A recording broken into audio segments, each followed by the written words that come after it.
ನಮಸ್ಕಾರ ಎಲ್ಲರಿಗೂ ಚಕ್ರವರ್ತಿ ಯೂಟ್ಯೂಬ್ ಚಾನಲ್ಗೆ ಸ್ವಾಗತ ಮತ್ತು ಸುಸ್ವಾಗತ. ಸುಮಂತನ ಕೊಲೆಯಾಗಿ 30 ದಿನಗಳು ಕಳೆದು ಆದರೂ ಕೂಡ ಬೆಳ್ತಂಗಡಿ ಪೊಲೀಸರು ಇವತ್ತಿಗೂ ಕೊಲೆಗಾರನನ್ನ ಹುಡುಕೋದಕ್ಕೆ ಸಾಧ್ಯ ಆಗಲಿಲ್ಲ.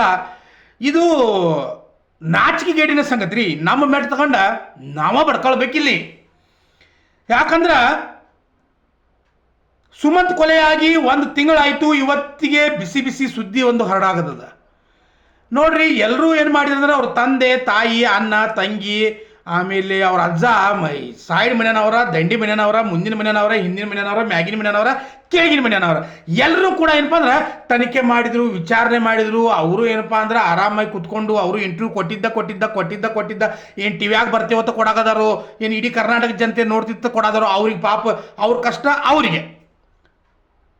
ಇಂಥ ಸಂದರ್ಭದಲ್ಲಿ ಸುಮಂತನ ಕೊಲೆಯಾಗಿ 2-3 ದಿನಗಳಲ್ಲಿ ಆ ಲೋಕನಾಥ್ ಅಂತಕ್ಕಂಥ ವ್ಯಕ್ತಿ ಸುಮಂತನ ಕೊಲೆ ಆಗಿದ್ದ ದಿನ ಆ ಬೈಕ್ ಸ್ಪೀಡ್ ಆಗಿ ಹೋಗಿದ್ದು, ನಂಬರ್ ಪ್ಲೇಟ್ ಇಲ್ಲದೆ ಇರುವುದು, ಒಂದು ರಿಕ್ಷಾಗೆ ಡಿಕ್ಕಿ ಹೊಡೆದು ಹೋಗಿದ್ದನ್ನು ನೋಡಿದ್ದ ಆಗಿದ್ರೆ ಆ ವ್ಯಕ್ತಿ ಆದಷ್ಟು ಬೇಗನೆ ಪೊಲೀಸರಿಗೆ ಈ ಮಾಹಿತಿಯನ್ನು ಕೊಡಬೇಕಾಗಿತ್ತು. ಸೊ ಅವನು ಕೊಟ್ಟಾನೋ ಇಲ್ಲ ಅನ್ನೋದು ಗೊತ್ತಿಲ್ಲ. ಅಕಸ್ಮಾತ್ ಕೊಟ್ಟಿದ್ರೆ ಆ ವಿಷಯ ಅವತ್ತನೇ ಬೆಳಗ್ಗೆ ಬರಬೇಕಾಗಿತ್ತು. 1 ತಿಂಗಳಾಗ್ತಾ ಬಂತು. ಈಗ ಏನಪ್ಪಾ ಅಂದ್ರೆ ಆ ಬೈಕ್ ಅನ್ನೋದು ಡಿಕ್ಕಿ ಹೊಡ್ಕೊಂಡು ಹೋಗಿದ. ಎಸ್, ಹೊಡ್ಕೊಂಡು ಹೋಗ್ಯದ ರೀ. ನಾವು ಅದನ್ನು ನಮ್ಮಂಗಿಲ್ಲ ಅಂತಂದಿಲ್ಲ, ಹೊಡ್ಕೊಂಡು ಹೋಗ್ಯದ. ಆದ್ರೆ ಈ ಬುದ್ಧಿವಂತರ ನಾಡಿನಲ್ಲಿ ಬೈಕ್ ಹೊಡ್ಕೊಂಡು ಹೋಗ್ಯದ, ಅದನ್ನ ನೋಡಿ 1 ತಿಂಗಳೇ ಹೇಳ್ಯಾನಂದ್ರ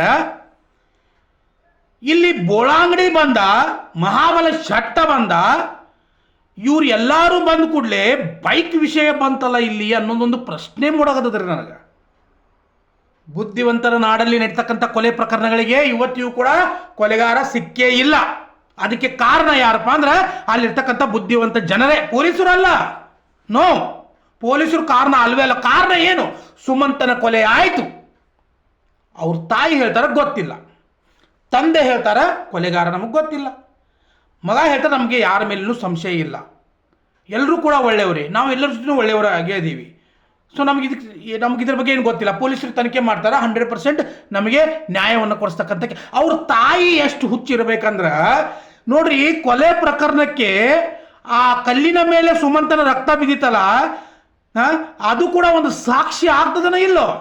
ಅದನ್ನ ಹೋಗಿ ಯಾರ್ದೋ ಒಬ್ಬ ಸ್ವಾಮೀಜಿ ಮಾತು ಕೇಳ್ಕೊಂಡ ಚಂದಂಗೆ ತೊಳೆದ ಕುಕುಮ ಭಂಡಾರ ಹಚ್ಚಿ ಅಲ್ಲಿ ಶಾಂತಿ ಮಾಡಿ ನಮಸ್ಕಾರ ಮಾಡಿ ಬಂದಾಳಂದ್ರೆ ಮಹಾತಾಯಿ. ಇದರ ಅರ್ಥ ಏನು? ಹಂಗಂದ್ರೆ ನಮಗೇನು ಅನ್ಸೋದು ಗೊತ್ತೇನ್ರಿ? ಇದೇನು ವಾಮಾಚಾರ ನಡೆಯೈತೆ ನೋಡ್ರಿ ಇಲ್ಲಿ ಅವನವನ ಬೆಳ್ತಂಗಡಿಯಲ್ಲಿ. ಒಂದು ಅರ್ಥ ಆಗಂದಿಲ್ರಿ ನಮಗ. ಈಗ ಬೈಕ್ ಬತ್ತು, ನಾಳೆ ಕಾರ್ ಬರ್ತದೆ. ಕಾರ್ CCTVಯಲ್ಲಿ ಕಾರ್ ಕ್ಯಾಪ್ಚರ್ ಆಗ್ತದೆ. ನಾಡ್ದು ಬಸ್ ಬರ್ತದೆ, ಆಮೇಲೆ ದೊಡ್ಡ ಲಾರಿ ಬರ್ತದೆ ರೀ. ನೆಕ್ಸ್ಟ್ JCB ತೊಗೊಂಬರೋದು, ಟ್ರ್ಯಾಕ್ಟರ್ ತೊಗೊಂಬರೋದು, ಚಕಡಿ ಗಾಡಿ ತೊಗೊಂಬರೋದು. ಅವನವ್ನು CCTV ಕ್ಯಾಪ್ಚರ್ ಆಗಿದ್ದ ಸುಮಂತನ ಕೇಸ್ ಜಗ್ಗಿದ್ದ. ಪೊಲೀಸರು 4 ತಂಡಗಳನ್ನ ರಚನೆ ಮಾಡ್ಕೊಂಡಿದ್ದಾರೆ. ಆರಾಮಾಗಿ ಪಾನಿಪುರಿ ತಿನ್ನೋದಾರೋ, ಬಜ್ಜಿ ಬೋಂಡಾ ತಿನ್ನೋದಾರೋ, ನನಗೆ ಒಂದು ಅರ್ಥ ಆಗಂದಿಲ್ಲ ರೀ. ಒಂದು ಅರ್ಥ ಆಗಂದಿಲ್ಲ. ಈ ಬುದ್ಧಿವಂತರ ನಾಡ ಹೆಂಗದಪ್ಪ ಅಂದ್ರೆ ಅವನು ನಮ್ಮ ಉತ್ತರ ಕರ್ನಾಟಕದಲ್ಲಿ ಈ ಶಿಕ್ಷಕರ ನೇಮಕಾತಿ ಆದಾಗ ದಕ್ಷಿಣ ಕನ್ನಡದಿಂದನೇ ಜಾಸ್ತಿ ಜನ ಬರ್ತಾರ್ರಿ ಇಲ್ಲಿ. ಶಾನ್ಯಾ ಭಾಡ್ರ ಅವರು. ನಾವು ಏನು ತಿಳ್ಕೊಂಡಿದ್ದು, ಹೌದಪ್ಪ ಅಲ್ಲಿ ಬಹಳ ಬುದ್ಧಿವಂತರ ಅದಾರ ತಂದ. ಆದ್ರೆ ಇಷ್ಟೊಂದು ಬುದ್ಧಿವಂತರ ಅದಾರ ಅನ್ನೋದು ನಮಗೂ ಕೂಡ ಗೊತ್ತಿಲ್ಲ. ಯಾಕಂದ್ರೆ ಇವ್ರಿಗೇನು ಗೊತ್ತೇ ಇಲ್ಲ, ಏನು ಕೂಡ ಗೊತ್ತೇ ಇಲ್ಲ ಇವ್ರಿಗೆ. ಆ ವ್ಯಕ್ತಿ 1 ತಿಂಗಳು ಆದ ನಂತರ ನಾ ಬೈಕ್ ನೋಡಿ ಅಂತ ಹೇಳ್ಯಾನಂದ್ರೆ ಇದು ಬುದ್ಧಿವಂತರ ನಾಡಲ್ದ ಮತ್ತೇನಾಗ್ತದ? ಹಾಗಾದ್ರೆ ಈ ಬೆಳ್ತಂಗಡಿಯಲ್ಲಿ ಆಗ್ತಕ್ಕಂಥ ಕೊಲೆಗಳಿಗೆ ನ್ಯಾಯ ಸಿಗುವಂತ ವಿಚಾರ ಇಲ್ಲ ಏನು ಅನಿಸ್ತದ ನನಗೆ. ಮತ್ತೊಂದು ಹೇಳ್ಬೇಕ್ರಿ ವಿಷಯ ನಿಮಗೆ. ಏನಪ್ಪ ಅಂದ್ರೆ ಪೊಲೀಸರು ಅದಾರಲ್ರಿ, ಅವರು ಪೋಸ್ಟ್ ಮಾರ್ಟಮ್ ರಿಪೋರ್ಟ್ ಕೊಡಲಿಲ್ಲ.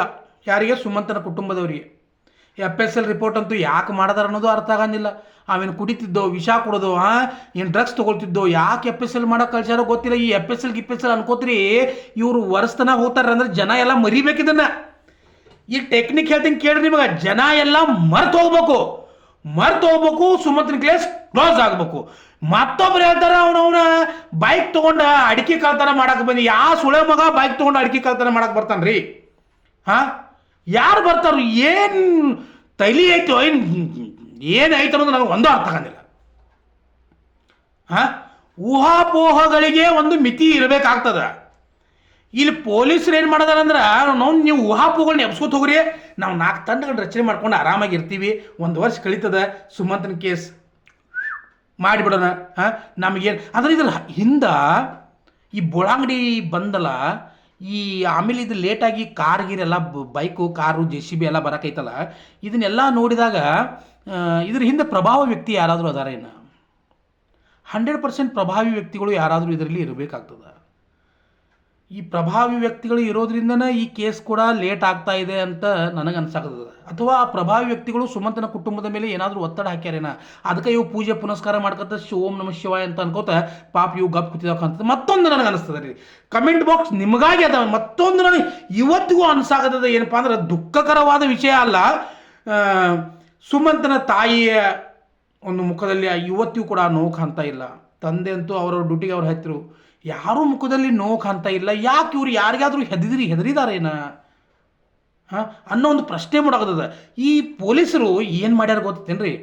ಪೋಸ್ಟ್ ಮಾರ್ಟಮ್ ರಿಪೋರ್ಟ್ ಕೊಡಲಿಲ್ಲ, FSL ಕೊಡಲಿಲ್ಲ, ಯಾವುದೂ ಇಲ್ಲ. ಅದಂತೂ ಬರಂಗಿಲ್ಲ ನನಗೆ ಗೊತ್ತೈತಿ. ಓಕೆ, ಯಾಕಂದ್ರೆ ಅಷ್ಟು ಶಾಣೆ ಅದಾರ ಅವ್ರು ಪೊಲೀಸರ. ಇವ್ರ ಕೈಯಾಗಿ ಏನು ಕೊಟ್ಟಾರಂದ್ರೆ, ಅವರು ಸುಮಂತ್ ಕಾಣೆಯಾಗಿದ್ದಾನೆ ಅಂತಂದ ಒಂದು ರಿಪೋರ್ಟ್ ಕಾರ್ಡ್ ಕೊಟ್ಟಾರಂತ ರೀ. ಹೊಡಿರಿ ಅವನು ಚಪ್ಪಾಳಿ ಹೊಡಿರಿ, ಜೋರ್ಲೆ ಹೊಡಿರಿ. ಸುಮಂತ್ ಕಾಣೆಯಾಗಿದ್ದಾನೆ ಅನ್ನೋದು ಒಂದು ರಿಪೋರ್ಟ್ ಕೊಟ್ಟಾರಂತಾರೆ. ಅದನ್ನ ಬಿಟ್ಟರೆ ಬೇರೆ ಏನೂ ಕೊಟ್ಟಿಲ್ಲ ಅಂತಾರೆ ಈ ಕುಟುಂಬದವ್ರ ಕೈಯಾಗ. ಅಂದರೆ ಬೆಳ್ತಂಗಡಿ ಪೊಲೀಸರು ಎಷ್ಟು ಶಾನೆ ಇರ್ಬೇಕು ರೀ. ಬುದ್ಧಿವಂತರ ನಾಡು ರೀ. ಪ್ರವಾಸಕ್ಕೆ ಹೆಂಗೆ ಕರ್ಕೊಂಬಾರ್ದು ಹೇಳಿ, ನಮ್ಮ ಹುಡುಗರು ನಾವು ಸಾಲಿಂದ್ರ ಇಂಥವೆಲ್ಲ ಕೊಲೆ ಆಗುತ್ತೆ. ನಾಳೆ ನಾವು ಹುಡುಗರನ್ನ ಕರ್ಕೊಂಡು ಬಂದು ಯಾವ್ರೇ ಪಾಪ ಆ ಕಡೆ ಜನ ಹೋಗಿರ್ತಾವೆ ಎಳ್ಕೊಂಡು ಹೋಗಿ ಯಾವ್ರೇ ಗುಡ್ದಾಗ ರೇಪ್ ಗಿಪ್ ಮಾಡಿದಂದ್ರೆ ಏನು ಮಾಡೋದ್ರಿ? ಹೆಂಗೆ ಬರ್ಬೇಕು ಆ ಕಡೆ ನಾವಿನ್ನು?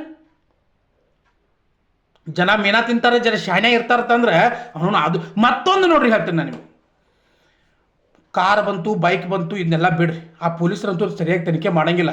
ಅವನು ನಮ್ಮಂಥ ಯೂಟ್ಯೂಬರ್ಗಳು ಕುತ್ಕೊಂಡು ಇಲ್ಲಿ ಮಾತಾಡಿದ್ರು ಕೂಡ ಅದಕ್ಕೆ ಮತ್ತು ಟೊಂಪಿಡೋ ಸುಳೆ ಮಕ್ಕಳು ಭಾಳ ಜನ ಅದಾರ.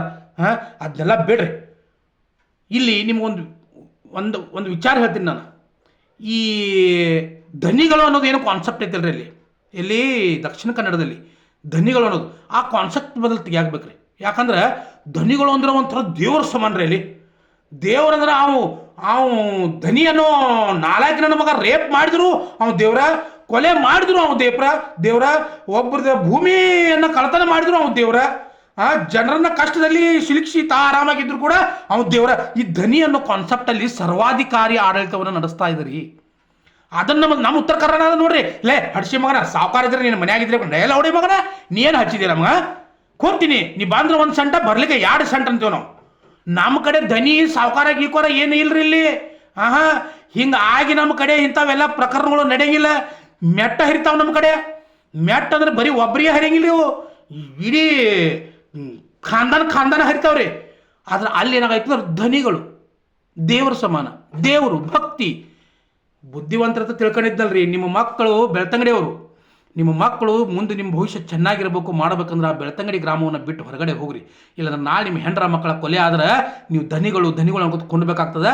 ಅಲ್ಲಿ ಪ್ರಭಾವಿ ವ್ಯಕ್ತಿಗಳ ಕೈವಾಡದ ಸುಮಂತನ ಕೇಸ್ ಕೂಡ ಮುಚ್ಚೋಗಂತ ಪರಿಸ್ಥಿತಿ ನಿರ್ಮಾಣ 100% ಆಗೇ ಆಗ್ತದಂತ ಹೇಳ್ತಾ, ನಂದೇನಾದರೂ ತಪ್ಪಿದರೆ ಕಮೆಂಟ್ ಬಾಕ್ಸಲ್ಲಿ ನನ್ನನ್ನು ಮೆಟ್ಲೆ ಹೊಡೀರಿ.